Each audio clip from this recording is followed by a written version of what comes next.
Whether you're going to be an independent small business owner or a Fortune 500, you're all facing the same thing today. There are disruptions to your customer base. There are disruptions to the way your employees do business. Those disruptions require you to be agile and adapt to them if you want to succeed in the future. So a lot of organizations, regardless of their size, are going to implement some sort of change management to be able to handle those disruptions and get to a successful future. Employees have probably experienced an attempt at change previously in their professional lives, and because 70 to 80% of all change management efforts usually end in failure, they're going to come by and say, been here, done that, never worked, and are going to be very skeptical of the change. So that passiveness, that complicit compliance that an employee may provide to an organization as they try to implement change could be an unknown underlying roadblock because they're just waiting it out, waiting for the change to fail and not actually part of or celebrating the change.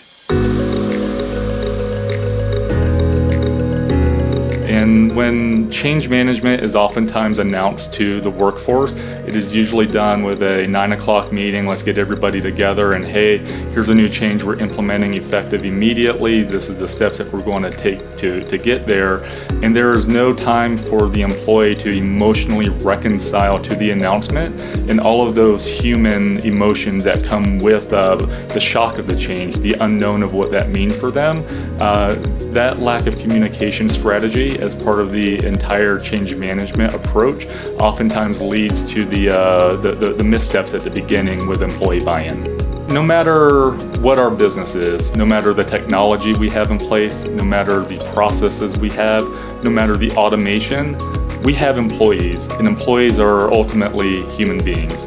The human experience is ultimately the solution to implementing change management.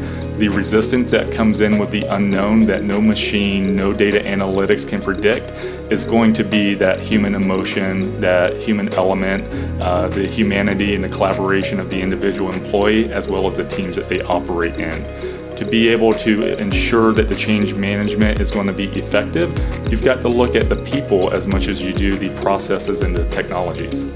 The roadmap should include not only the steps you need to take, the timelines you need to implement the change, but knowing the whys, that root cause analysis that you've done at the onset, be able to identify what are those triggers, those metrics for success, the markers, the data that you will be looking at, as well as who those change champions in your organization and outside could be to help you implement the change strategy.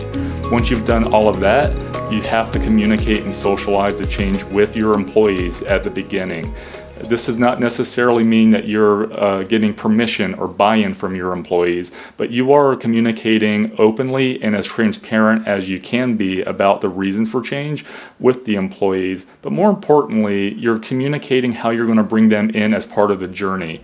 Ultimately, the employees, the managers, the customers are all going to be in on this change together. So understanding how you fit into that change up front and then hearing the feedback loop, the follow-through, and the communication along the journey will help alleviate some of the human reactions that come along with the change. So being able to communicate upfront and then going through constant communication, evaluation, utilizing the qualitative experiences with your employee set not only allows them to understand how the change will implement as well as affect their life during the change and after, they oftentimes feel like they're being a part of the change, that they're driving the change, that they're influencing the change. And when you feel like you're influencing something, you're a part of it, you're invested. And when you're invested, you're going to see it through to the end to success, because the success of the change becomes your personal success.